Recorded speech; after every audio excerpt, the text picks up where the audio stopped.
Hello दोस्तों, आप सभी का एक बार फिर से अपने YouTube channel We Study Point पर स्वागत है। जैसा कि आपको पता है कि हमारे द्वारा हिंदी साहित्य की रचना एवं उनके लेखक की सीरीज कराई जा रही है और इसकी पीडीएफ हमारे Telegram group We Study Point पर पहले ही उपलब्ध करा दी गई है। जैसा कि मेरे द्वारा आपसे पूर्व में भी कहा गया है और फिर से मैं अपनी पुनरावृत्ति कर रहा हूँ अपनी बात की कि हमारा जो मकसद है, किसी के धर्म या आस्था के प्रति कोई भी कटु शब्द कहना नहीं है। केवल ट्रिक के माध्यम से हिंदी साहित्य की रचना एवं उनके लेखक याद कराना है, जिससे आप परीक्षा में सफल हो सके और हमारा उत्साह बढ़ सके।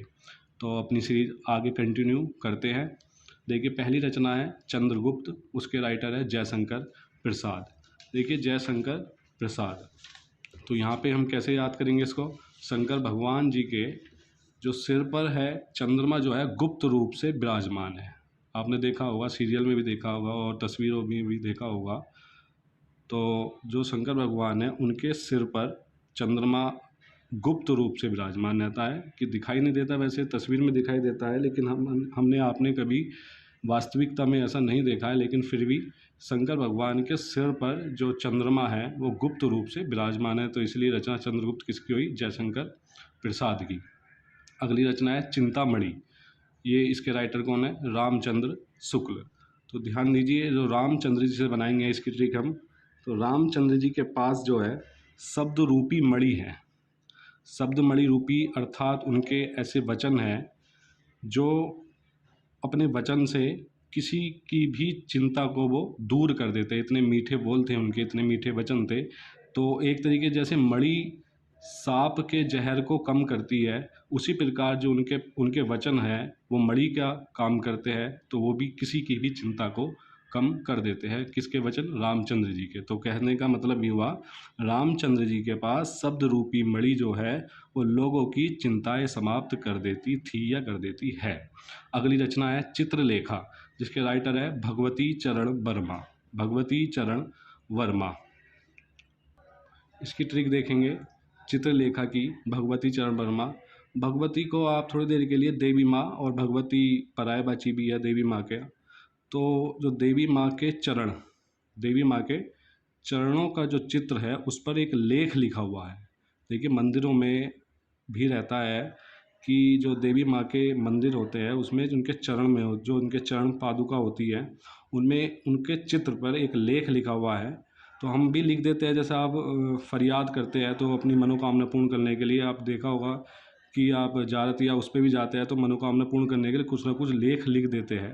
तो इसी तरीके से एक भगवती मतलब देवी माँ के चरणों के जो चित्र पर एक लेख लिखा हुआ है, उससे क्या होता है, उसको शुभ माना जाता है, मतलब फरियाद उससे पूरी हो जाती है। तो इसकी रचना हुई चित्रलेखा के राइटर कौन हुए? भगवती चरण वर्मा। आगे देखेंगे चितवन की छा, इसके राइटर है मोहन राकेश। तो चितवन की छा के राइटर कौन है? मोहन राकेश। देखिए, हम मोहन राकेश की पहले भी कई बार दो तीन हम रचना करा चुके हैं, उसको दोबारा से रिपीट कर देते हैं। देखिए, एक मोहन और राकेश नाम के व्यक्ति थे, वो कैसे थे? आधे अधूरे। जिसने भी ये नहीं देखा हो, पिछली सीरीज में या पिछली वीडियो में जाकर देख सकते हैं। तो मोहन राकेश दो व्यक्ति थे और दोनों कैसे थे? आधे अधूरे थे। और दोनों के बीच में एक चट्टान खींची थी। वो कैसी चट्टान थी? आखिरी चट्टान थी। और एक रचना थी आषाढ़ का एक दिन। उसकी ट्रिक क्या बनाई थी हमने? आशा करता हूँ कि एक दिन जो मोहन राकेश आधे अधूरे हैं उनके बीच में जो आखिरी चट्टान खिंची हुई है ख़त्म होगी। वो ख़त्म कैसे होगी? अभी तो उनके दूध के दांत भी नहीं टूटे थे, तो वो भी दूध के दांत भी किसकी थी? मोहन राकेश की। लेकिन अब क्या हुआ है? चितवन की छा मतलब मोहन राकेश। चितवन का अर्थ होता है प्रेम की दृष्टि से देखना, प्रेम की दृष्टि से देखना। अब आपस में वो जो आखिरी चट्टान खिंची हुई थी मोहन और राकेश के बीच में, अब वो चितवन की दृष्टि से देखने लगे, अर्थात प्रेम की दृष्टि से एक दूसरे को देखने लगे हैं। तो चितवन की छाव किसकी हुई? मोहन राकेश की। अगली रचना है छंदमयी, राइटर है डॉक्टर नगेंद्र। डॉक्टर नगेंद्र, देखिए दोस्तों, आपने सभी ने नग देखे होंगे। नग जो आते हैं राशि के अकॉर्डिंग आते हैं, और हम उनको अपने नगों को अंगूठी में भी डालकर पहनते हैं अपनी उंगलियों में। तो उससे थोड़ा ट्रिक बनाइए इसकी, नग। तो नग क्या होते हैं, जादूमयी होते हैं वो, तभी तो हम राशि का कोडिंग पहनते हैं और उससे हमारा सारा दोष दूर हो जाता है। जैसे मेष राशि वाले हुए, वृश्चिक राशि वाले हुए, तो जादूमयी, छंदमयी को थोड़ी देर के लिए जादूमयी समझते हैं, तो जादूमयी मतलब छंदमयी, डॉक्टर नगेंद्र, या इस तरीके से भी आप इसको देख सकते हैं। जो नग होते हैं, आप जब नग खरीदोगे या आपके पास कोई बेचने नग आता होगा तो उनके पास एक बर्तन होता है, तो वो एक डंडे से ऐसे ऐसे करके घुमाते हैं, वो जो है नग जो होते हैं अगर आपके अकॉर्डिंग है तो छन छन करने लगते हैं, तो मतलब छन छन मतलब छंदमयी। तो इसके राइटर हुए डॉक्टर नगेंद्र। आगे देखेंगे जंजीरें और दीवारें, इनकी राइटर है राम वृक्ष बेनीपुरी। राम वृक्ष बेनीपुरी। देखिए राम जी के नाम का हमने एक वृक्ष लगाया था, राम जी के नाम का एक हमने क्या लगाया था, वृक्ष लगाया था, उसकी टहनियाँ दीवार पर जंजीर की तरह जकड़ी हुई है। राम जी का एक वृक्ष लगाया था उनके नाम का, उसकी जो टहनियाँ हैं, उसकी जो टहनियाँ हैं वो दीवारों पर जंजीर की तरह जकड़ी हुई है, मतलब राम नाम ही इतना है, उसकी टहनियाँ भी ऐसी लगती है हमें दीवारों पर जैसे जंजीरें लटक रही है, जैसे जंजीरें जकड़ रही हो।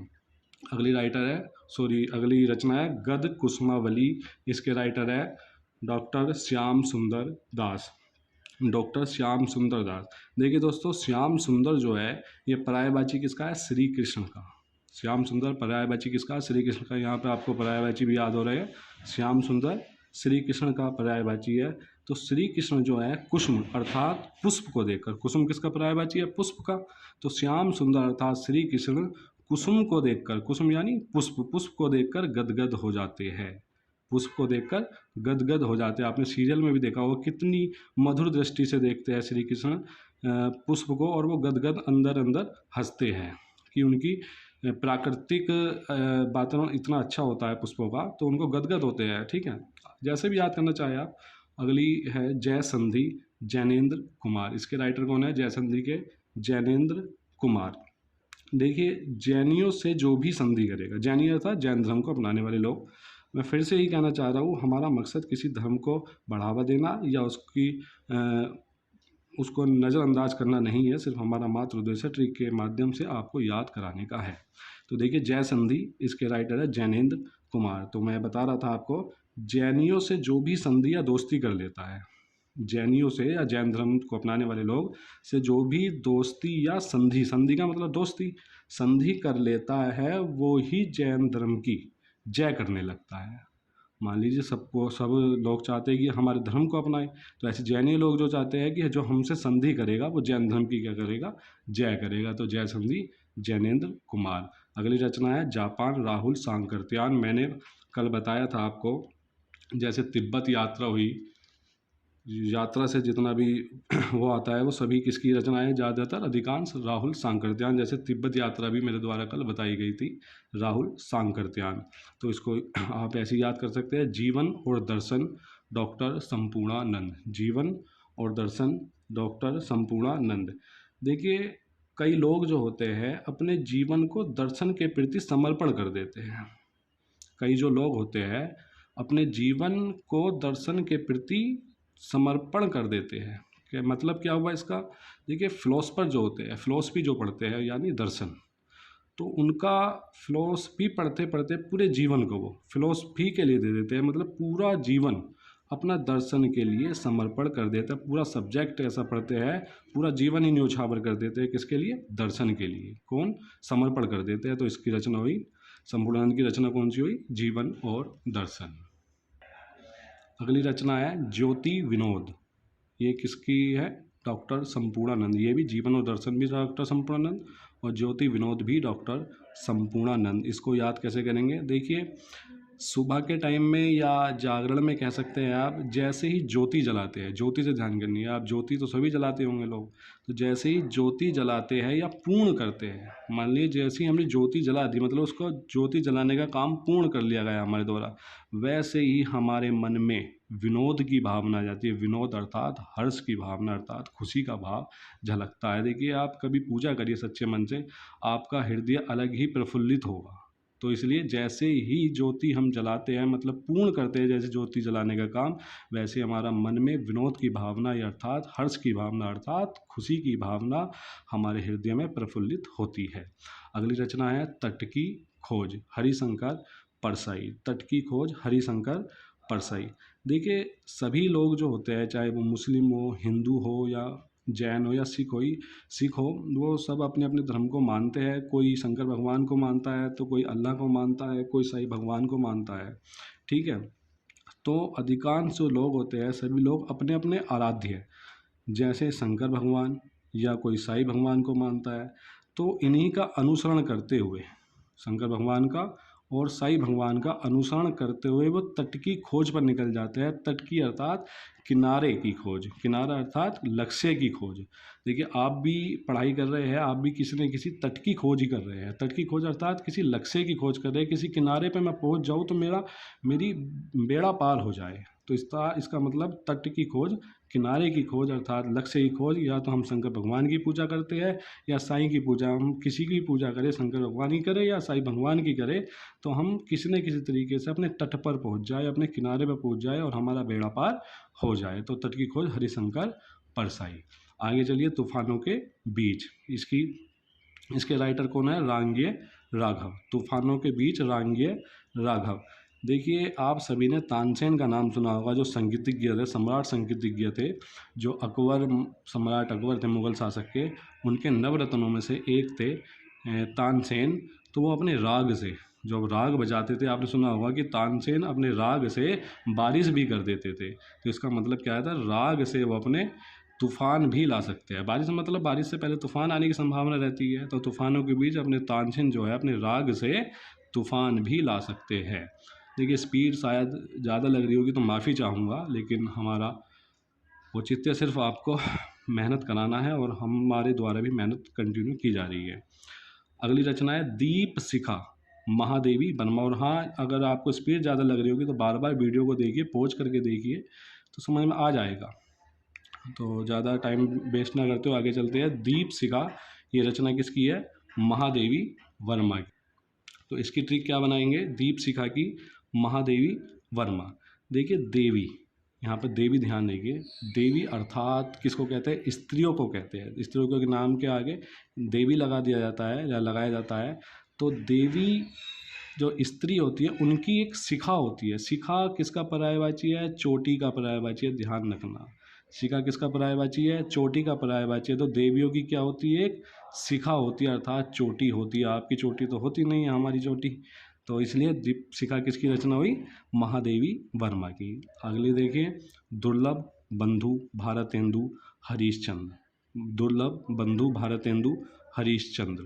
तो ये कैसे याद करेंगे आप? देखिए हरीशचंद्र का नाम शायद ऐसा कोई हो जिसने ना सुना हो। हरीशचंद्र क्या थे? सत्यवादी थे, अपने सत्य की वाणी पर वो अडिग रहते थे। तो एक तरीके से वो बिल्कुल दुर्लभ बंधु थे, मतलब दुर्लभ प्राणी थे। उनके जैसा आज तक शायद कोई ना हो। कोई ना कोई कभी ना कभी कोई झूठ बोल ही देता है। तो दुर्लभ बंधु किसकी हुई? भारतेंदु हरीशचंद्र।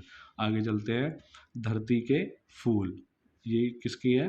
कन्हैया लाल मिश्र प्रभाकर। धरती के फूल कन्हैया लाल मिश्र प्रभाकर। देखिए धरती पर जो भी फूल खिलते हैं, धरती पर जो भी फूल खिलते हैं वो किसकी किरण द्वारा खुलते हैं? प्रभाकर अर्थात सूर्य की किरणों के द्वारा ही धरती पर फूल खिलते हैं, ध्यान रखना। वो खिलते भी है, वास्तविकता भी यही है। फोटोसिंथेसिस या प्रकाश संश्लेषण की क्रिया द्वारा धरती पर भी फूल खिलते हैं। जो भी उनका भोजन की प्राप्ति होती है, कुछ भी होती है, तो प्रकाश संश्लेषण की क्रिया द्वारा ही ऐसा होता है। तो धरती के फूल किसकी रचना हुई? कन्हैया लाल मिश्र प्रभाकर। प्रभाकर यानी सूर्य, सूर्य की किरणों से धरती पर क्या खिलते हैं?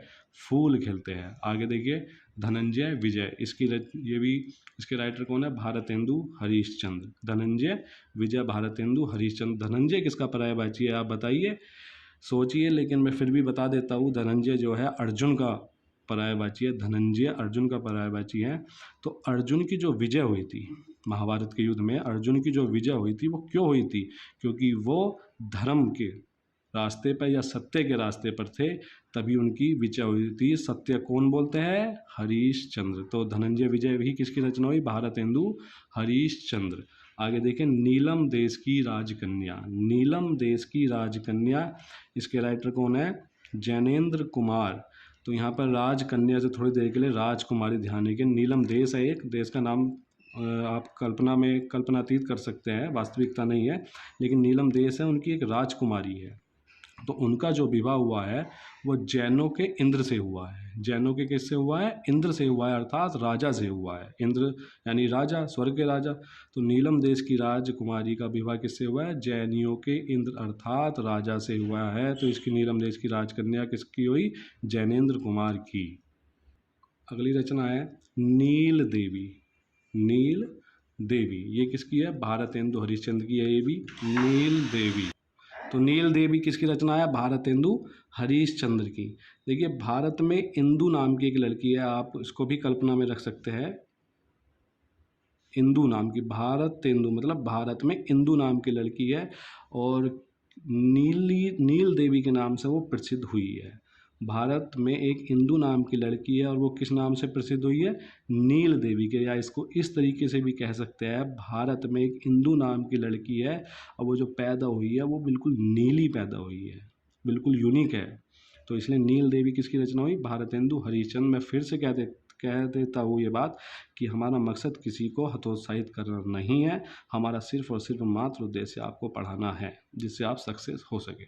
अगले देखिए निराला की साहित्य साधना। इसके राइटर है डॉक्टर रामविलास शर्मा। मैंने कल एक कराई थी आपकी निराला की आत्मकथा। निराला की आत्मकथा जिसके थे डॉक्टर रामविलास शर्मा, इनके भी डॉक्टर रामविलास शर्मा थे। और मैंने बताया था एक नेता थे रामविलास पासवान, जो बिल्कुल ही क्या थे? वो निराला थे, मतलब अलग थे। कल बताया था मैंने आपको। तो निराला इसमें भी वर्ड आया है, निराला इसमें भी वर्ड आया है, ये ध्यान रखना। निराला जो है सूर्यकांत त्रिपाठी निराला मत समझ लेना इसको, क्योंकि आप समझे निराले की साहित्य साधना है तो पहला ऑप्शन वो एग्जामिनर सूर्यकांत त्रिपाठी निराला ही रखेंगे। तो निराला की साहित्य साधना डॉक्टर रामविलास शर्मा और निराला की आत्मकथा भी डॉक्टर रामविलास शर्मा है। अगली है दर्शन दिग्दर्शन राहुल सांकृत्यान।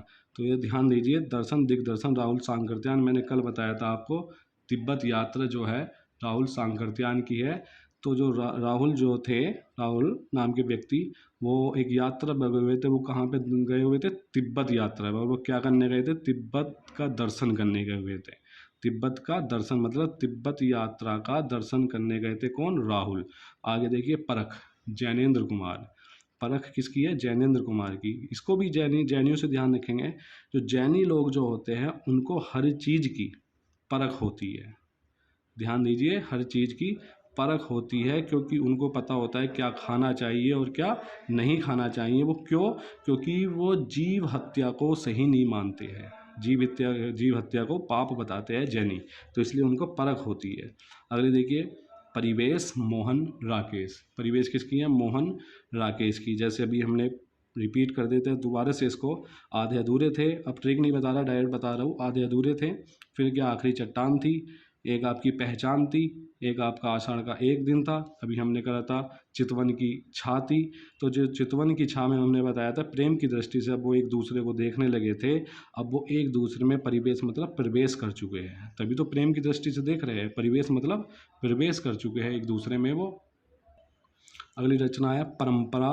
इसके राइटर है अज्ञेय। परंपरा अज्ञेय। जो ध्यान दीजिए, भारत में परंपरा है यज्ञ करने की।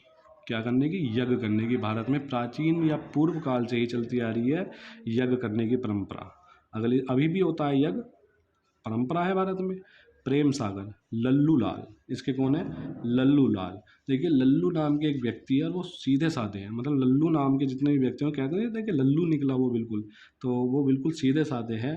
वो हर समय प्रेम के सागर में डूबे रहते हैं। तो या इसको ऐसे भी कह सकते हैं, एक लल्लू है, बिल्कुल ही लल्लू है, उसको प्रेम सागर का अर्थ भी नहीं पता है। ठीक है, या ऐसे भी कह सकते हैं लल्लू नाम का व्यक्ति है, वो प्रेम के सागर में हर समय डूबा रहता है, तो उससे बोलते हैं क्यों लल्लू, क्यों प्रेम के सागर में डूब रहा है। अगली रचना है, किसी भी तरीके से आप कर सकते हैं, बिखरे फूल। इसके राइटर हैं रघुवीर सिंह। बिखरे फूल रघुवीर सिंह। आपने एक गाना सुना होगा, फेमस गाना है, होली खेलो रघुवीरा, होली खेलो रघुवीरा। तो होली खेलो जो रघुवीरा है उसमें क्या करें, हम यहाँ पर सपोज कर लेते हैं कि जो होली खेलते हैं रघुवीरा, वो रंग की ना खेलते, वो किसकी खेलते हैं?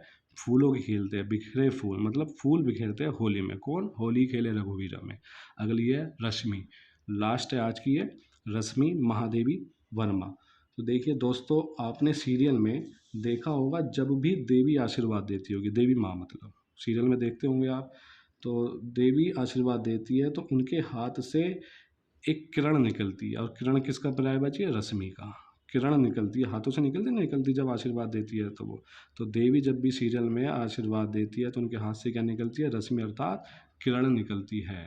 देखिए दोस्तों, आज हमारा वीडियो यहीं पर समाप्त होती है, लेकिन वीडियो समाप्त करने से पहले जैसा हम कहते हैं कि हमारे YouTube channel VA study point को प्लीज़ और प्लीज़ सब्सक्राइब करें, शेयर करें, कमेंट करें और लाइक करें। और आपको समझ अच्छी आई हो तो प्लीज़ और प्लीज़ दोबारा से कहता हूँ, सब्सक्राइब जरूर कर दीजिए और शेयर कर दीजिए। और एक बात और मैसेज देना चाहता हूँ कि हमारा एक टेलीग्राम पर ग्रुप VA स्टडी पॉइंट पर भी चल रहा है, जहाँ पर हम PDF अवेलेबल कराते हैं और डेली करंट अफेयर्स भी, जो एग्ज़ाम के पॉइंट ऑफ व्यू से अति महत्वपूर्ण रहते हैं। धन्यवाद।